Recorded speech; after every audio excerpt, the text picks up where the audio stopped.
hospitalized in Dikelia, a British sovereign base area on Cyprus. It's part of British overseas territory that falls outside of Cypriot jurisdiction.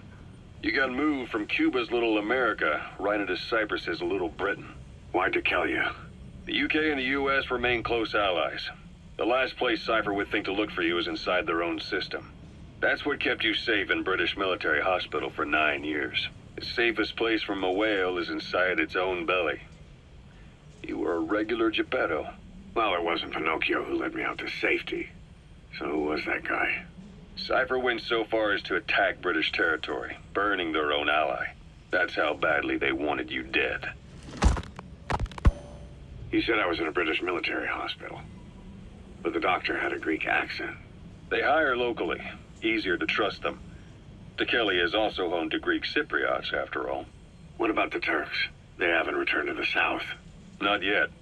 The Cyprus dispute is still a long way from resolved. The country is just as split as it was in '74.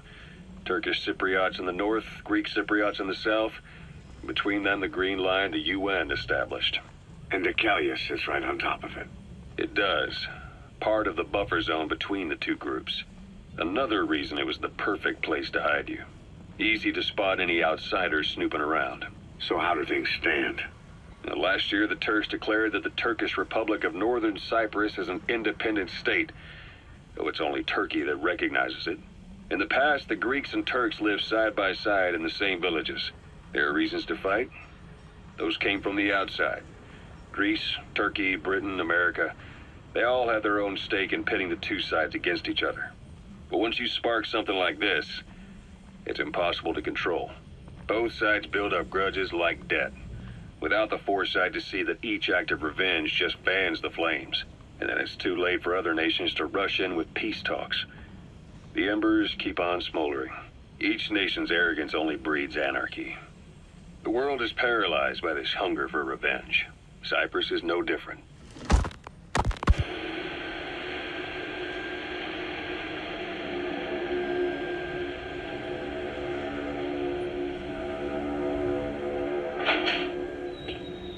You're up. We're changing ships? We can't go sailing the Suez in a whaler. The Suez Canal. When did they reopen it? Not long after you were attacked. Once they finished sweeping it for mines after the Arab-Israeli conflict. Can you stand? We're going to transfer to a container ship for passage through the Suez. Our destination is Pakistan, Afghanistan's neighbor to the south. There we disembark and head via Peshawar to the Zero Line, the border. We'll travel to the Khyber Pass by road. And then? We continue on horseback. Afghanistan's main roads are under Soviet control. We'll need to go around them. It'll be all narrow, winding paths through the mountains. We'll do better on horseback. It's a local guerrilla tactic. They use the higher ridges to avoid air recons. Then they charge down the mountains for ambushes. The Soviets still haven't devised a counter-strategy. Our time frame is only half as much as we really need. It'll be a tough march. Better horses than boats. Well, it'll make for good physiotherapy. Take the time to get used to that new arm. While the Soviets have indicated they are not participating in the Los Angeles Olympics, primarily because the United States has made no attempt to guarantee the safety of the Soviet Union's athletes, the United States is increasingly demonstrating the belief that the issue has nothing to do with its preparations, and in fact this is retaliation for the Western nations' boycott of the previous Moscow Olympics. That concludes today's news. That's quite some news. The Soviet Union not attending the LA Olympics? Yeah. Andropov's death has changed some things. They're calling it revenge for the Western boycott of the Moscow Olympics. Countries boycotted the Moscow Olympics? Yes. In protest of the Soviet Union's invasion of Afghanistan. Over 50 countries were absent. It's too bad I didn't get to see Yamashita's judo. When the 40th Army crossed the Amu River 4 years ago, détente went right out the window. The U.S. Congress chose not to ratify SALT II. And Reagan's hardline politics won him the presidency in a landslide. According to him, the Soviet Union's an evil empire. The Second Cold War. And there's been no end to regional conflicts and civil wars. Lebanon, the Falklands, Grenada, Iran, Iraq. The story never changes. Egypt and Israel did sign a peace treaty. But then the driving force on the Egyptian side, President Sadat, was assassinated afterward. Apparently, his actions were considered a betrayal of his fellow Arabs. Islamic extremists? Yes, fundamentalist extremists have been responsible for some bold acts of terrorism in recent years.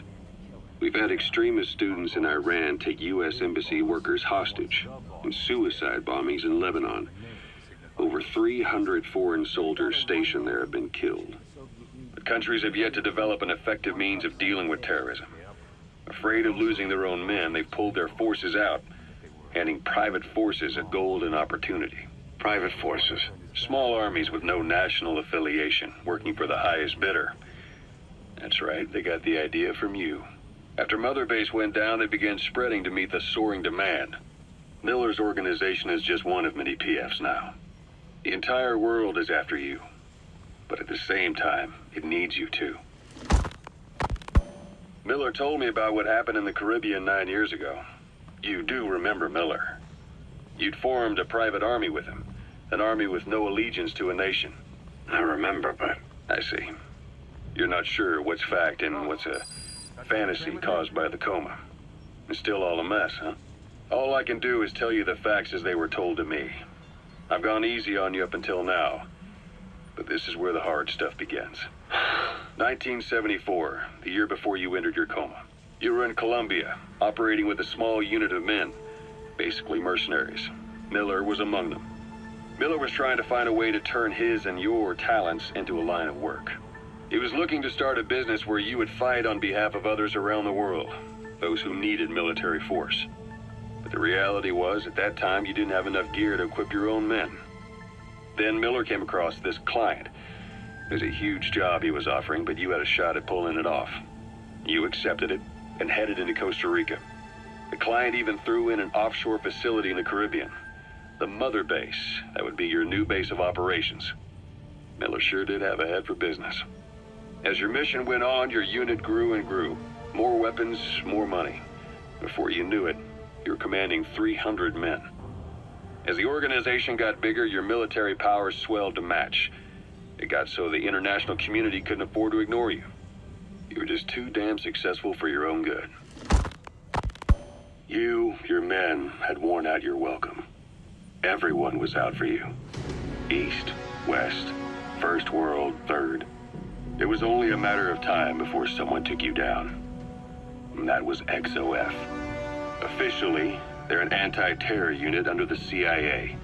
In reality, they're Cypher's private strike force.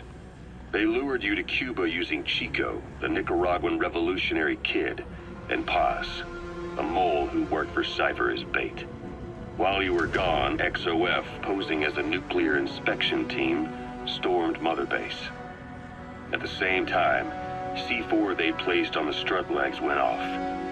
The whole thing went down in minutes. XOF. Kisses and hugs followed by a big FU. All because of Miller's blind spot. A back door into Mother Base no one suspected. You remember a certain scientist. Huey was responsible for bringing the inspection team on board, giving the enemy a perfect opportunity to hit you at home. You were returning from Cuba when it happened. Mother Base came damn close to taking you with it into the Caribbean. Those of your men out on assignment returned right away. They refused to believe the wreckage in the water they found was Mother Base. But they checked the coordinates again and again, until reality finally settled in. You were supposed to die that day. That was XOF's primary objective.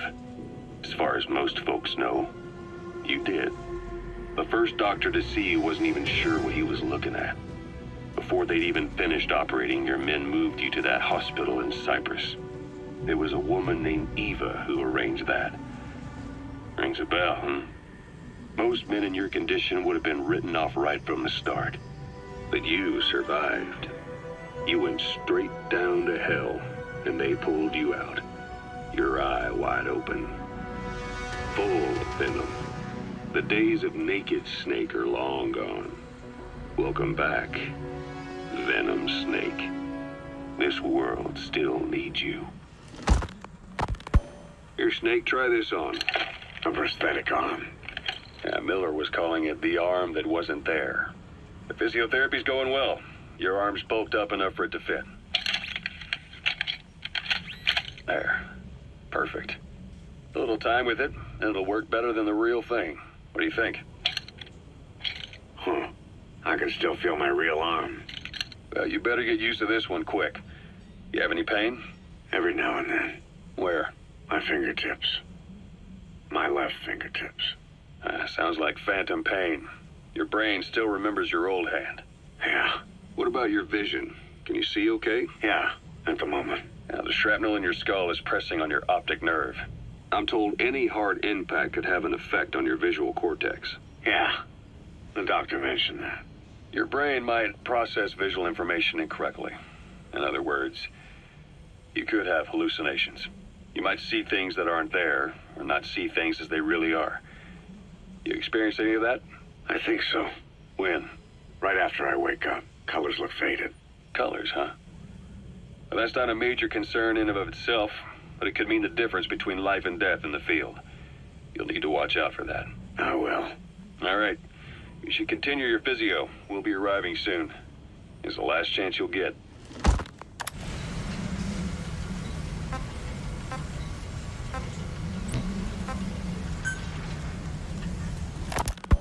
Ocelot.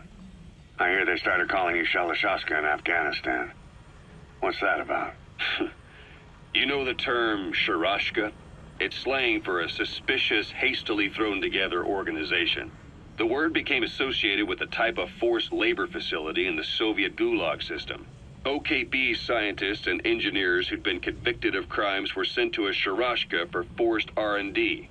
The Sharashkas were supervised by Lavrenti Beria of the NKVD, the secret police, under the official name 4th Special Department. Forced research? That's not very different from what we do here. Diamond Dogs is different. Everyone here believes in you. Regardless of where they came from or why they're here, they revere you. And they're fighting because it was their choice. And if it wasn't, they'd leave? Who knows? That's our reality here, whether it's real or not. If there's another truth, I don't want to know it. All that matters is that's the concept that's taken shape in their heads. The traces of a group ideology, our superstructure, to put it in Marxist terms. All right. Go on. Right. So anyway, at some point the enemy started calling me Sharashka. This was after the war in Afghanistan broke out. While I was keeping an eye on you in that hospital, I was also heading up interrogations here. The men I broke gave up their comrades and families, everything they wanted to protect them most. No real cause for it. I just let myself get caught up in the old Russian pride. And suddenly I received the honor of becoming Special Interrogation Advisor to the forced labor camps. But the more men I interrogated, the more people saw me as just that, the interrogator. It helped cover my real objective of keeping you safe. You went that far for me? Far enough to keep you alive. I ended up being pretty well known among the Afghan guerrillas. Some of them would have seen me on the battlefield, and that's how I got the second half of the name. Shashka. It's a sword, a type of saber from the Caucasus. Russian dragoons and Cossacks carried them into battle. Now, the Russian Empire had a general by the name of Fyodor Arturovich Keller. His bravery earned him the nickname Russia's Greatest Shashka. Someone must have known about that, because somewhere along the line, Shashka got stuck on the end of Sharashka. The guerrillas were using the name amongst themselves, and by the time I got to hearing about it, pronunciation had wound up as Shalashashka. So, half Gulag, half Hero Sword. Is a perfect fit. But you see how rumors and ideas about people can get out of hand fast. Once you create a character and put it out there in public mind, it warps and twists with every baseless rumor. And before you know it, all people see are phantoms. In my case, it works out just fine. I'm plenty used to working under aliases.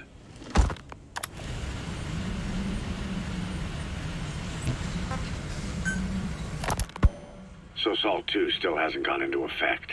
That treaty was drawn up to limit not just the size of the U.S. and Soviet Union's nuclear arsenals, but also their delivery systems. The whole deal. Just when we thought all those years of negotiations had paid off, somebody decides to invade Afghanistan. The timing couldn't have been worse. The president was in the middle of the SALT II talks back then. You mean while you were busy trying to stop Peace Walker? I heard. President Ford was meeting with the General Secretary in Vladivostok.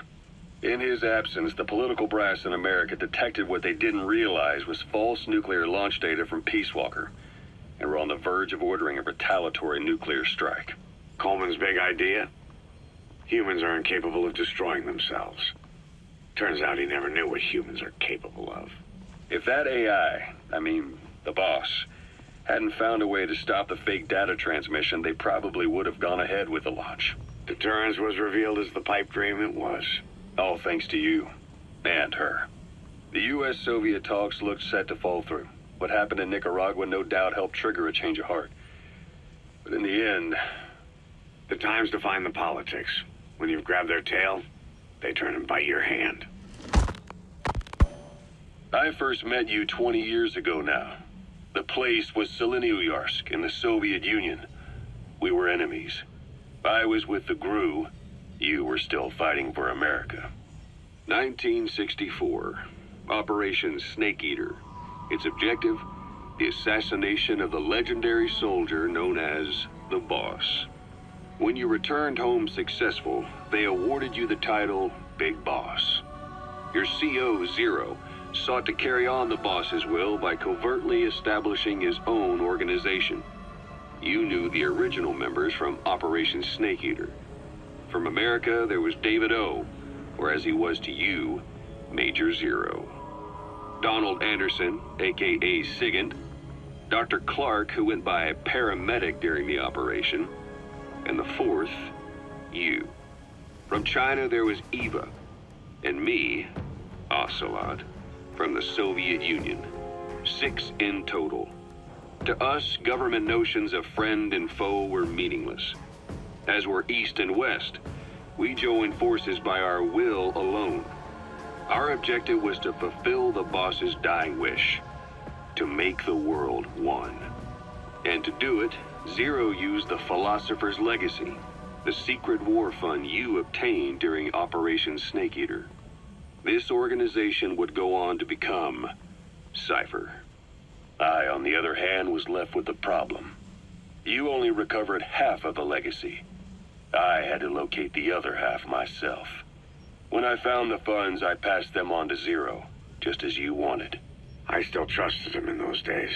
We thought what he was doing was the boss's will, until he started that one project. Les enfants terribles, Zero called it.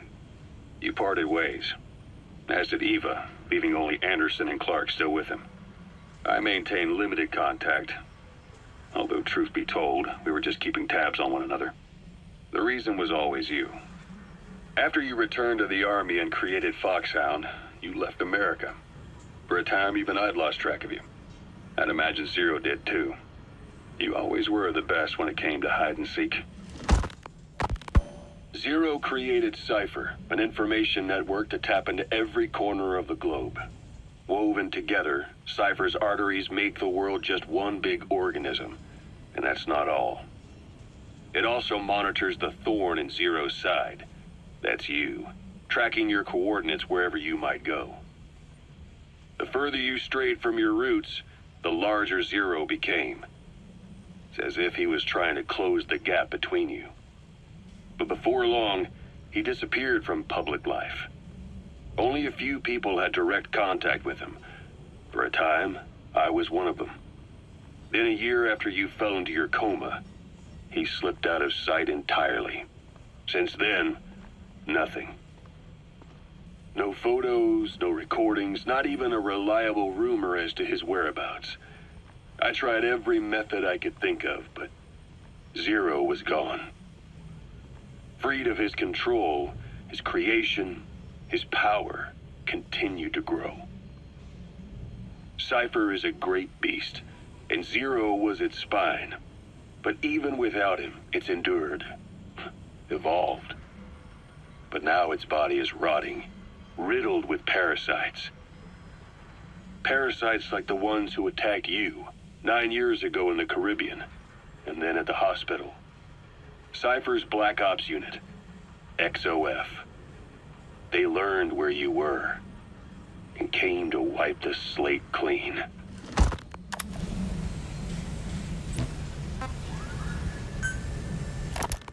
Christmas Eve, 1979. The Soviet Union rolled into Afghanistan. Muslims had revolted against the Soviet-friendly regime established the year before. The DRA forces could no longer contain it themselves, so the Soviets went in to intervene. The Afghan government was powerless and fraught with infighting. They lost the hearts and minds of the people, and that alarmed the Soviet leadership. With the Islamic Revolution happening in Iran, the Soviets felt they had to act fast or risk the spread of Islamic revivalism. A superpower, sending a motorized rifle division against men on horseback with antique rifles. Everyone thought it'd be over in an instant, only it wasn't. Some Muslims made their fight a jihad, a holy war, and began a guerrilla campaign on all fronts. A war of attrition. These fighters call themselves mujahideen. They're being supported by the West through Pakistan. That's why Miller was involved. He was training them near the Zero Line, sponsored by the CIA.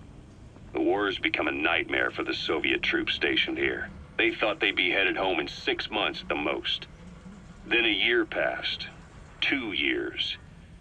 Now here we are 4 years on with no exit in sight. Afghanistan has become the Soviet Union's Vietnam. The Soviet troops on the ground want to go home, but at least they have homes to go back to. The Afghans have lost theirs. The Soviets destroy the kishlaks, villages, wherever they can. They burn down homes and fields, fill in wells, turn pastures into minefields. It's created a mass of refugees who fled to Pakistan. If the Mujahideen are fish swimming around the villages, the Soviets will go so far as to dry out their ocean. But this has had a big price. There's bitter resentment among the Afghans, and they're taking out their anger on the soldiers on the front lines. Among the Mujahideen are the Pashtun people. They're fiercely devoted to their code of Badal, or revenge. Soviets they've captured have had their hands, feet, and noses cut off before being left to die at the side of the road, just to show their comrades what they're capable of. Friendlies who come across them can do nothing but put them out of their misery. Then they burn down another village in retaliation. And the cycle of vengeance goes on.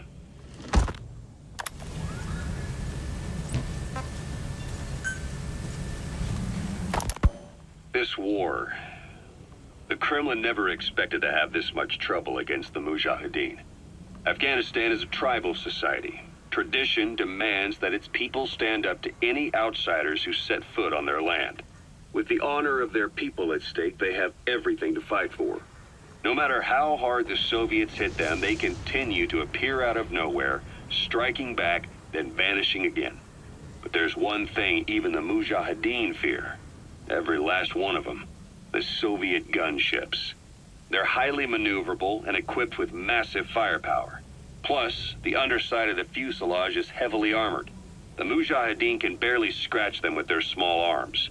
Anyone who hangs around gets mowed down by the gunship's heavy machine guns.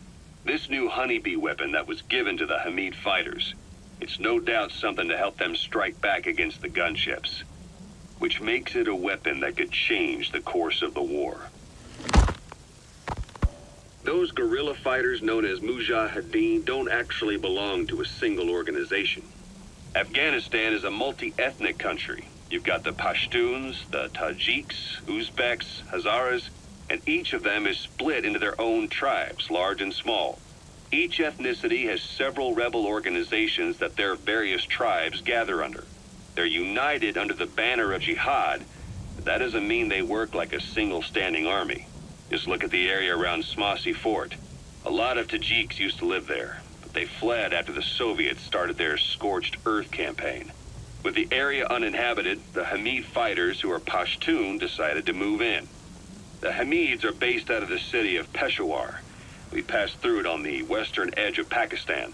The Pashtun people have long lived in Afghanistan and western Pakistan. They used to travel back and forth frequently. Then Britain went and established the border that still stands today. The Hamid fighters get generous support from the Pakistani government. The government wants to use them to secure influence over Afghanistan. Their liaison with the Hamids is Inter-Services Intelligence, and behind the ISI, you have the CIA. That's probably how the honeybee ended up in the hands of the Hamid men.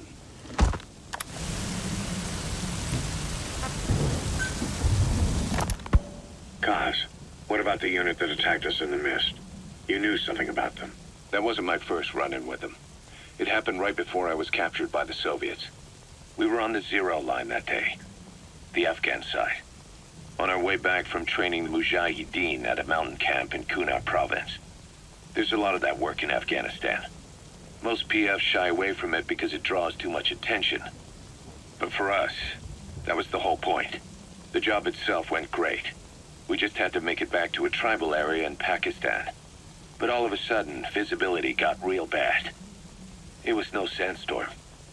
Our point man gave this strange report. He said he could see skulls in the mist. Skulls? The next moment, he went silent. We scrambled into formation, right before his arms and legs came raining down on us. It was always supposed to be a dangerous mission, so I had Diamond Dog's very best with me. We were calling out to each other. But one by one, the voices just went dead. Whatever happened to me, I lost consciousness before I knew it.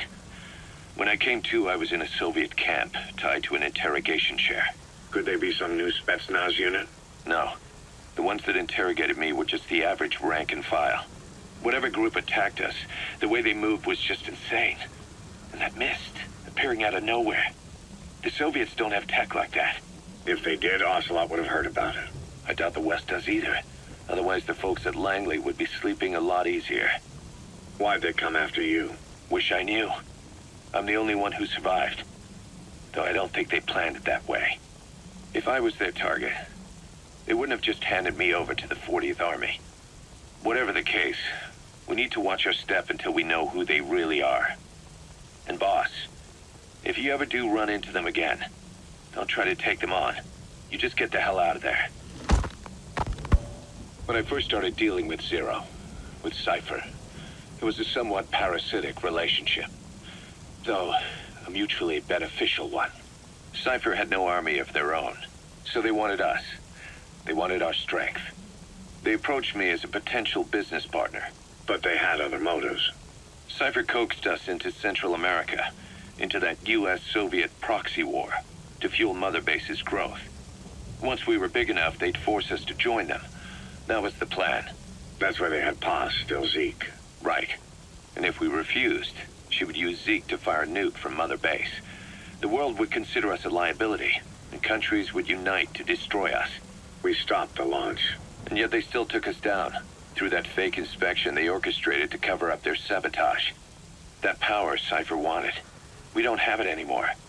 So why are they still after you? Is it just the fear of leaving you alive? I don't know. Was Zero really... All I know is the man I knew wouldn't want this. What do you mean? We have to consider that it might not be Zero we're dealing with. We know virtually nothing about Cypher anymore. How big they've gotten, what they want, or even who they really are. The new Mother Base started out as a test drilling rig operated by a mineral resources supplier, but their project fell through. The Seychelles government was happy to hand the place over to us. It was just scrap on stilts.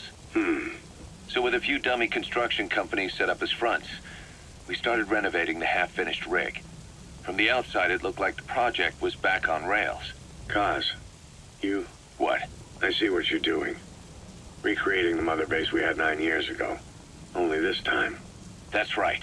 The Mother Base Cypher thought they destroyed will return from the grave to kill them. We'll prove to the world that we were the victors. And if we lose again? They can't fool us the same way twice. Now our enemies are in plain sight. And when our organization gets too big, we split it across companies. Any company that draws attention gets liquidated, and its capital is back-channeled into a new company. Most PFs are small-time operations anyway. And in this business, the minnows go bankrupt all the time. We've never aroused suspicion. Plus, we have Hewick. Hewick? Human Exploitation Company. It's a business specializing in intel gathering. Think of it as a civilian intelligence agency. Cause that's... Remember what they were trying to accomplish at the prison facility in Cuba? That gave me the idea. We dispatch moles into conflict zones around the world, and each sets up an intel network on site. Then they stay in place to give us stable points of contact when other nations intervene in the conflicts. Hewick's strength is that it has a cutout at each level. You get your job from one guy, then you hand it off to another. No one has direct access. It's a perfect black box. Hewick members also work their way into the superpowers intelligence agencies to make sure Diamond Dogs gets work. We have those countries by the balls. That's our deterrent when we need it. Networking? In the intelligence community? Sure, that's how we've grown this far. And when you go out on missions, intel from Hewick will be there to back you up. But despite all that, Cypher has its eyes on us. The only reason I'm not dead is that they needed to know where you were. Figured if you woke up, I'd go straight to you. That's why you made that ruckus at the Zero Line. Yeah, to make their own surveillance work against them. I think it took some of the heat off Cyprus. Cause? Then I just had to wait for you to save me. And I've gotten used to waiting. Cause? That's not all. It was a good chance to scout the market. And with the West wanting the Soviets out of Afghanistan, their agencies are bursting at the seams with funding. Shortly. Boss, let's start by building up our Afghan presence. Why put Mother Base in the Seychelles? We're at the center of the world here. We're all the way out in the Indian Ocean. Come on. Lebanon, Sri Lanka, East Timor, and Africa. From here, our reach extends to conflict zones the world over, including Afghanistan, of course. So it's prime real estate for a mercenary. Exactly. Latin America isn't as close as I'd like, but we have Amanda and her people to help in that department. And besides, the Seychelles government owes us a favor. Owes us? The Seychelles has strong ties to the East, which the West wanted to shake up. It came to a head 3 years ago in an attempted coup. It was a force of South African mercenaries with U.S. backing behind the scenes. They were only platoon size, but South Africa is home to some heavy PFs, too much for the Seychelles to handle. In the end, they accepted help from the Tanzanian army and quelled the coup. We set up the deal and handled on-site tactical instruction. That led to some training work for the Seychelles military. And when we put down a mutiny within their forces, well, we made a lot of people happy. They don't pay us. They just let us have a piece of their offshore territory on the promise we'll come running if something else happens. So we're bodyguards, too. It's a good setup. We can only take Mother Base so far here. We'll have to find somewhere else when this place starts getting big. Aren't you being a little hasty? Nothing hasty about it. You're back with us now. So, Kaz, the ship that took us from Cyprus, it used to be a whaler. Yeah, a Japanese vessel. How was the voyage? It was... stimulating. Well, she was part of a whaling fleet up until a few years ago. Her displacement isn't anything to write home about, but she can really move. She still had plenty of life left in her, but then the work dried up. Global opposition to whaling has been mounting for years. Is that right? The push to ban it has been gaining traction for a little over a decade. Individual species came under protection as the years went on. And then 2 years ago, the IWC adopted a moratorium on commercial whaling. Several countries, including Japan, fought it to the bitter end. But eventually, most whaling companies had no choice but to throw in the towel. You ever tried whale snake? Can't say that I have. When I was a kid in Japan, practically everybody ate it. That good, huh? The country was poor in those days, and whale was cheap. International opinions changed since then. In any case, that's why we were able to get a bargain price on the ship. Of course, we did end up spending 5 times the purchase price in modifications. We had to really work to fit in all the ESM and communications gear while keeping the whaler look intact. Right now, she's going around conducting SIGINT missions. In the future, we plan to use her as a communications relay base between you and Mother Base, and also as a chopper resupply vessel. Diamond Dogs. The word diamond originally comes from the Greek adamas. It means indomitable, unyielding.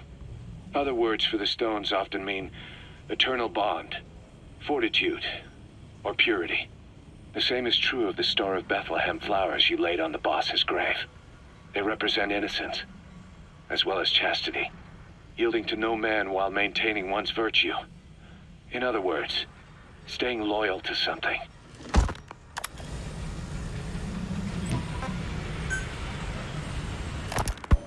Ocelot said the number of private forces is increasing, and they've modeled themselves after us. They're a far cry from the likes of us. But why? 9 years ago, we made enemies of the world as a nuclear-equipped force, independent of ideology or state. Yes. Sooner or later, the real UN would have stepped in. So why are they giving these PFs free rein? That's our fault, too. What do you mean? What happened 9 years ago was a real problem for a lot of people.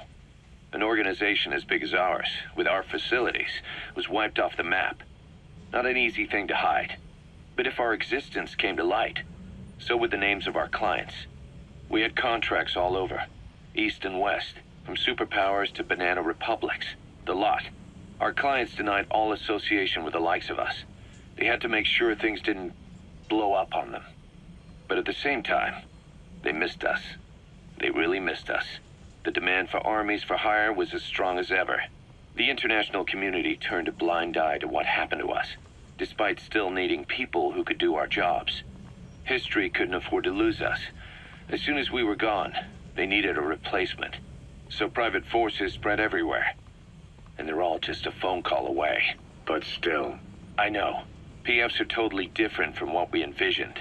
Nation-states, revolutionaries, terrorists, they have a lot of clients, and Cypher is one of them. Cypher stays anonymous, but I know their work when I see it. In the eyes of those clients, the world's PFs are all just expendable pawns. The clients don't have to worry about losing their own men. Nobody knows they're involved, and PFs are cheap.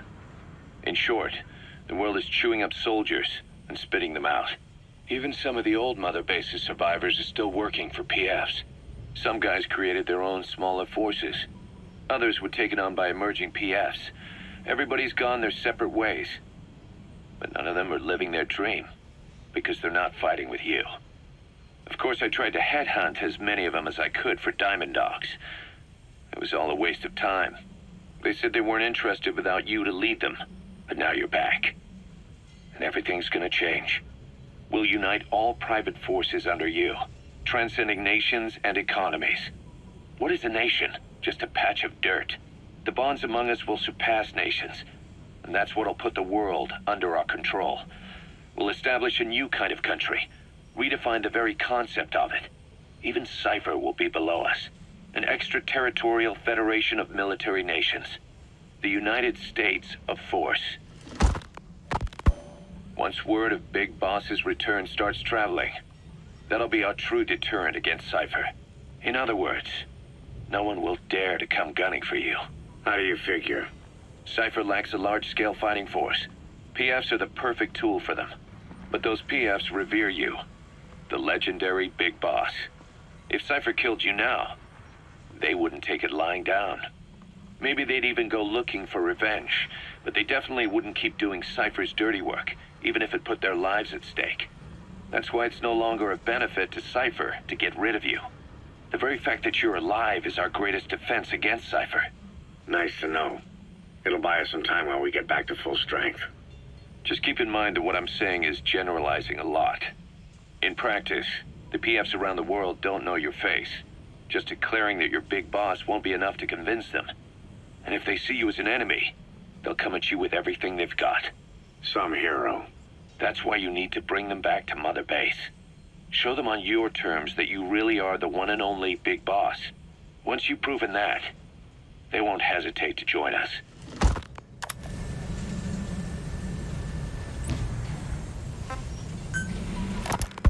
We were lucky to get our hands on that cyborg arm developer. There's no one in Diamond Dogs who can so much as maintain that thing. Bionic arm, not cyborg, if you go by what he calls it. But you're right, the East is light years ahead in bionics. They can even detect through the skin the slight electrical signals from the brain that order muscles to move. And the Soviet Union completed their first bionic arm capable of doing that back in the 60s. Although I guess that news didn't really reach the West. No kidding. Zadornov's was the only one I ever saw. Quite a shock to see it for the first time. And it was no mean feat to get hold of Snake's arm. I couldn't get one for you at the time, but you know, now, Forget it. I've no intention of relying on bionics. Right now, I need to keep the pain fresh in my mind. Well, it's your decision. But don't you find it inconvenient? Not a bit. But the phantom pain, it never lets up. Do you know how many men I saw die that day? There's nothing we can do to bring them back. And you expect me to care about getting a measly arm and leg back? Sorry. But my pain belongs to all our dead comrades. I'll keep living with it for their sake. It'll guide me straight and true until I've gotten them the vengeance they deserve.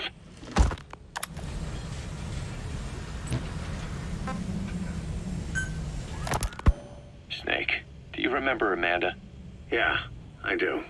Their revolution was a success. Somoza resigned, and Nicaragua has a new government. Amanda's really working hard for her country to be reborn. Good for them. She says she wishes Chico could be there. That revolution was the dream. For Amanda, for Chico, and their father.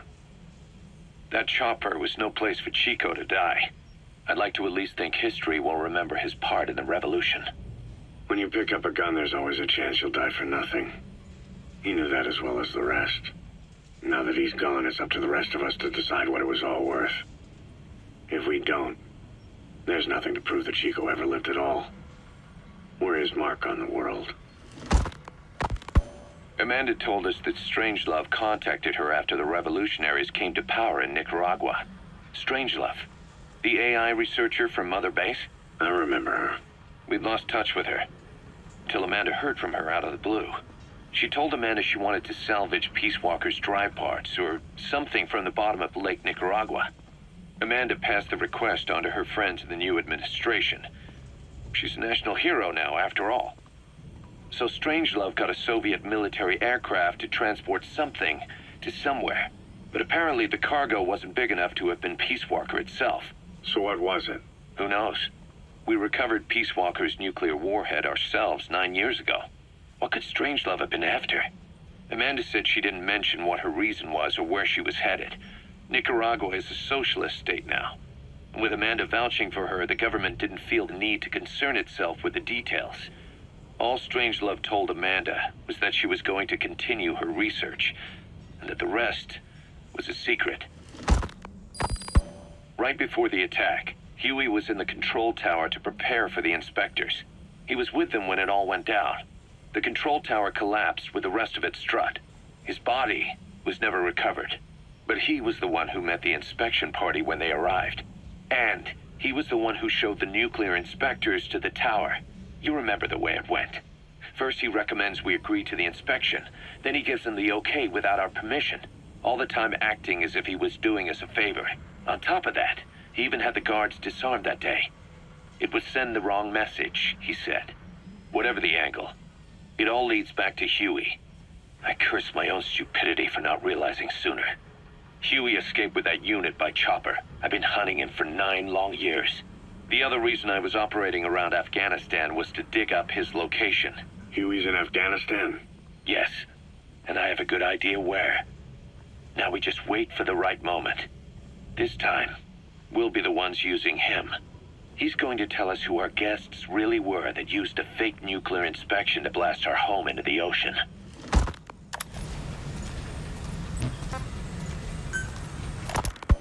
Snake, I wanted to ask you about the man on fire. What do you remember from the hospital? Anything we can use?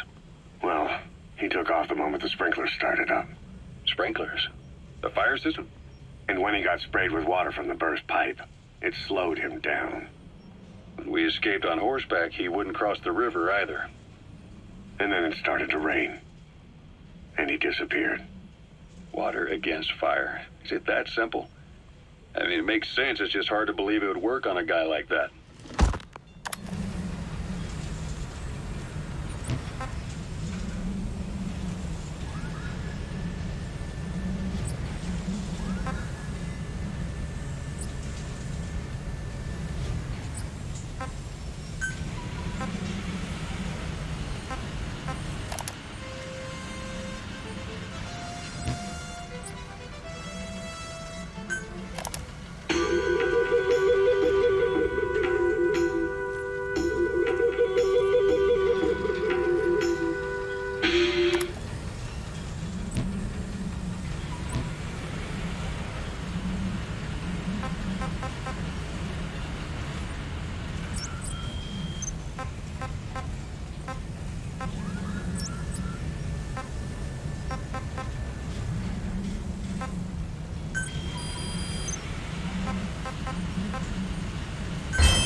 Development project has been added.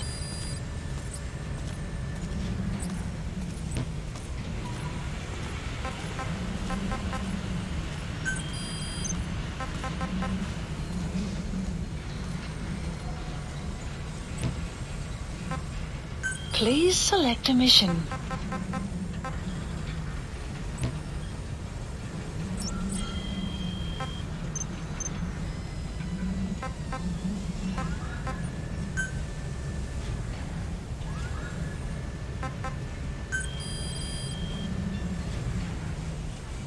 Please specify a project.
Please specify a project.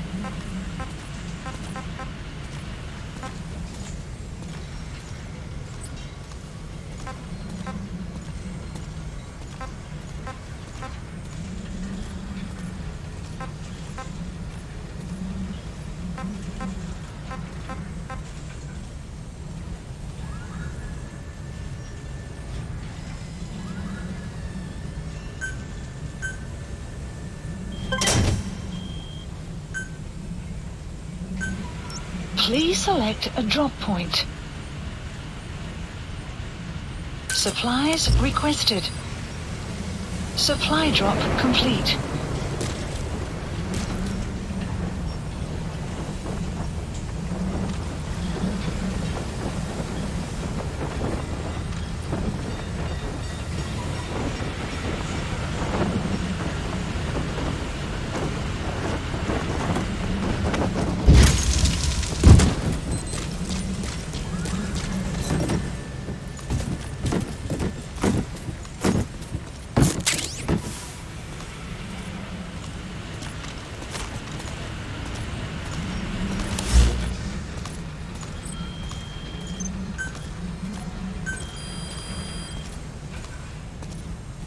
Please specify a project.